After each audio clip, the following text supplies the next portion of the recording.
నెల్లూరు నగరంలోని శ్రీ సీతారామస్వామి మందిరం నందు ముక్కోటి ఏకాదశి శుభ పర్వదిన సందర్భంగా ఇక్కడ ఏర్పాటు చేసిన స్వామివారికి ఉత్తర ద్వారం నుండి ప్రవేశం చేయడం జరిగింది. ద్వారం గుండా మొట్టమొదటిగా శ్రీరామచంద్ర ప్రభు గరుడ వాహనం ఎక్కి వారు వచ్చిన భక్తులను ఆశీర్వదిస్తూ శ్రీదేవి భూదేవి సమేతుడైన శ్రీ వెంకటేశ్వర భగవాన్ శేషవాహనంపై కొలువుదీరి వచ్చిన భక్తులందరికీ దర్శనమిచ్చారు. ఈనాటి కార్యక్రమంలో శ్రీదేవి భూదేవి సమేతుడైన వెంకటేశ్వర స్వామిని వికాస్ ప్రజాహిత సేవా సమితి సీతారామస్వామి మందిర కమిటీ ఆధ్వర్యంలో వైకుంఠ ఉత్తర ద్వార దర్శనం ఘనంగా నిర్వహించాము. ఈ వైకుంఠ ఉత్తర ద్వార దర్శనానికి అధిక సంఖ్యలో భక్తులు పాల్గొని వైకుంఠ ద్వార దర్శనం చేసుకుని తీర్థ ప్రసాదాలు స్వీకరించారు. ఈ కార్యక్రమంలో వికాస్ ప్రజాహిత సేవా అధ్యక్షుడు కర్తం ప్రతాప్ రెడ్డి, వారి సతీమణి కర్తం జ్యోతి, దేవస్థానం అధ్యక్షులు తన్నీరు మస్తాన్రావు, కళ్యాణ మండపం ప్రెసిడెంట్ అమరా మోహన్ రావు, సెక్రటరీ సోమిశెట్టి వెంకటరత్నం, కళ్యాణ మండపం ట్రెజరర్ స్వామి హనుమంతరావు, వైస్ ప్రెసిడెంట్ అప్పల సత్యం, కమిటీ మెంబర్ గోపాల్ నాయుడు తదితరులు పాల్గొన్నారు. ప్రజలందరికీ కూడా ముక్కోటి ఏకాదశి సందర్భంగా శుభాకాంక్షలు తెలియజేస్తున్నాం.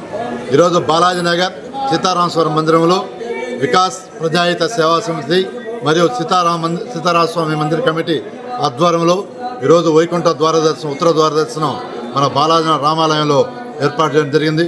ఉదయం నుంచి చాలా వందలాది మంది భక్తులు ఈరోజు స్వామివారిని వైకుంఠ ద్వార దర్శనం ద్వారా దర్శించుకున్నారు. ఈరోజు రేపు కూడా వైకుంఠ ద్వార దర్శనం ఉంటుంది కాబట్టి భక్తులు కూడా రేపు కూడా ఉదయం నుంచి 6 గంటల నుంచి రాత్రి 8:30 దాకా వైకుంఠ ద్వార దర్శనం రేపు కూడా ఉంటుంది. కాబట్టి భక్తులు కూడా ప్రతి ఒక్కరు కూడా పాల్గొనవలసింది కోరుతున్నాం. ప్రతి భక్తులు కూడా ఒక పండు ప్రసాదం అన్నీ కూడా అందించడం జరుగుతుంది. అలాగే ఈరోజు ఇది మన బాలానగర్లో మొట్టమొదటిసారిగా ఇక్కడ మనం పెట్టడం జరిగింది. అంత గతంలో లేదు. ఈ విధంగా మన వెంకటేశ్వర స్వామి గారి ఆశీస్సులతో ఈరోజు ఈ కార్యక్రమాన్ని వైకుంఠ ద్వార దర్శనం మనం ఏర్పాటు చేసుకున్నాం. మా ప్రాంత ప్రజలందరికీ కూడా శ్రీ వెంకటేశ్వర స్వామి ఆశీస్సులు, అలాగే రాముల వారి ఆశీస్సులు అందరికి ఉండాలని, అందరూ ఆరోగ్యాలతో స్వామివారి ఆశీస్సులు ఎల్లవేళ ఉండాలని కోరుకుంటున్నాం. గోవింద గోవింద. ఈరోజు ముక్కోటి సందర్భంగా ఉత్తర ద్వార దర్శనం ఏర్పాటు చేశాము. అందరు భక్తులు విపరీతంగా వచ్చి దర్శనం చేసుకున్నారు. దీనికి ఉభయకర్తగా కర్తం ప్రతాప్ రెడ్డి గారు వ్యవహరించారు. 13వ తేదీ భోగి పండుగ రోజు నాడు సాయంత్రంగా గోదాదేవి కళ్యాణం అతి వైభవంగా జరుగుతుంది. అందరూ రావాల్సిందిగా కోరుతున్నాను. ఈ రోజు ఉండే గరుడ వాహనం సేవ, వెంకటేశ్వర స్వామి సేవలు ద్వాదశి రోజు కూడా ఉంటాయి.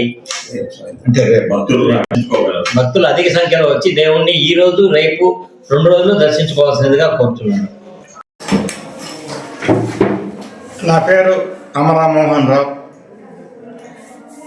బాలాజీ నగర్లోని శ్రీ సీతారామస్వామి మందిరంలో ముక్కోటి ఏకాదశి సందర్భంగా ఇక్కడ స్వామివారికి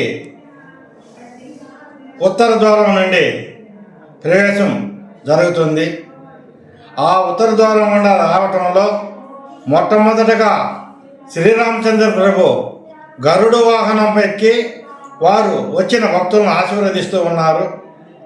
అక్కడి నుంచి పక్కనే శ్రీదేవి భూదేవి సమేతుడైన శ్రీ వెంకటేశ్వర భగవాన్ ఆయన శేషవాహనంపై ఆయన కొలువుదీరి వచ్చిన భక్తులందరినీ కూడా ఆయన ఆశీర్వదిస్తున్నారు. మరి సీతారామస్వామి మందిరంలో ఇక్కడ ప్రతి సంవత్సరానికి సుమారు 70-80 దేవతామూర్తుల కళ్యాణాలు జరుగుతాయి. ఇక్కడ అన్ని కళ్యాణాలు జరుగుతున్నాయి కాబట్టి మరి బాలాజీ నగర్లోని సీతారామస్వామి మందిరానికి ఎక్కువ ప్రతిష్టత రావటం జరుగుతుంది. ఈనాటి కార్యక్రమంలో మన శ్రీదేవి భూదేవి సమేతుడైన వెంకటేశ్వర స్వామిని మన కర్తం ప్రతాప్ రెడ్డి గారు ఉభయకర్తగా వ్యవహరిస్తూ వారి ఆధ్వర్యంలో ఈరోజు ఈ కార్యక్రమం అంతా కూడా జరుగుతుంది. మరి శ్రీరామచంద్ర ప్రభు వారి కార్యక్రమాన్ని మన దేవస్థాన కమిటీ వారు, అదేవిధంగా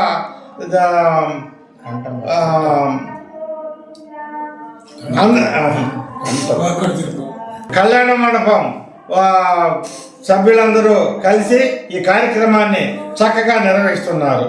మరి కర్తం ప్రతాప్ రెడ్డి గారు ముఖ్యంగా ఉభయకర్తగా వ్యవహరిస్తూ వారు కూడా చాలా కష్టపడి ఈ కార్యక్రమాన్ని అంతా కూడా జయప్రదం చేస్తారు. జై శ్రీరామ్, జై ఏడుకొండలవాడ వెంకటేశ్వర స్వామి, నమో నమః, గోవిందా గోవిందా.